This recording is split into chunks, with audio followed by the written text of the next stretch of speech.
Maharashtra superfast news चॅनलमध्ये आपले सहर्ष स्वागत आहे। खास सत्याची थार लेखणीची महाराष्ट्रातील ताज्या आणि वेगवान बातम्या पाहण्यासाठी आपल्या हक्काचे चॅनल शेअर करा, लाईक करा आणि सबस्क्राईब करा। धन्यवाद। महाडच्या दुर्गम भागातील लेकींचा संघर्ष ठरला यशस्वी। मुंबई पोलीस दलात निवड। जिद्द, संघर्ष आणि चिकाटीच्या जोरावर अस्मिता रेवाळे बैकर व सेजल यादव यांचे यश। महाड तालुक्यातील दुर्गम आणि डोंगराळ भाग म्हणून ओळखल्या जाणाऱ्या भेलोशी गावातील दोन तरुणींनी आपल्या अथक मेहनत, जिद्द आणि चिकाटीच्या बळावर मुंबई पोलीस दलात स्थान मिळवत तालुक्याचा अभिमान उंचावला आहे।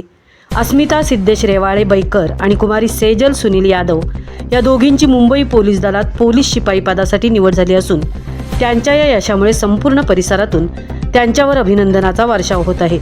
विशेष म्हणजे भेलोशी गावासह पंचक्रोशीतून मुंबई पोलीस दलात भरती होणाऱ्या त्या पहिल्याच महिला ठरल्या आहेत। त्यामुळे त्यांच्या या यशाकडे ग्रामीण भागातील मुलींसाठी प्रेरणादायी आदर्श म्हणून पाहिले जात आहे। भेलोशी हे महाड तालुक्यातील अतिदुर्गम गाव, मर्यादित सुविधा, आर्थिक अडचणी आणि प्रतिकूल परिस्थिती अशा अनेक संकटावर मात करत दोघींनी गावातच प्राथमिक व माध्यमिक शिक्षण पूर्ण केले। लहानपणापासूनच खाकी वर्दीचे स्वप्न उराशी बाळगत त्यांनी मुंबई गाठली आणि कठोर परिश्रम, सातत्यपूर्ण सराव व जिद्दीच्या जोरावर हे यश संपादन केले। पहाटेचा मैदानी सराव, दिवसभराचा अभ्यास आणि रात्री उशिरापर्यंत लेखी परीक्षेची तयारी असा कठोर दिनक्रम त्यांनी सातत्याने पाळला। या संपूर्ण प्रवासात त्यांच्या कुटुंबियांनी दिलेली साथ, प्रोत्साहन आणि विश्वास हे त्यांचे सर्वात मोठे बळ ठरले।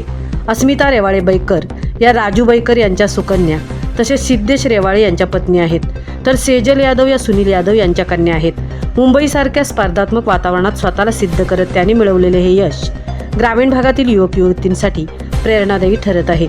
नवनियुक्त पोलीस शिपाई सेजल यादव म्हणाल्या, लहानपणी पाहिलेले स्वप्न आज पूर्ण होत आहे। कुटुंबियांनी प्रत्येक टप्प्यावर दिलेल्या साथीतून हे यश मिळाले। भविष्यात स्पर्धा परीक्षांची तयारी करणाऱ्या मार्गदर्शन करण्याची त्यांची इच्छा आहे। तर अस्मिता रेवाळे बैकर यांनी सांगितले, 2023 मध्ये अपयश आले होते, मात्र त्यानंतर अधिक जिद्दीने तयारी सुरू ठेवली। आई वडील, पती आणि कुटुंबियांचा विश्वास हेच माझे बळ ठरले। ग्रामीण भागातील युवक युवतींनी मोठ्या संख्येने स्पर्धा परीक्षांकडे वळावे। महाराष्ट्र सुपरफास्टसाठी मितेश नवले, सहतृप्ती भोईर, महाड।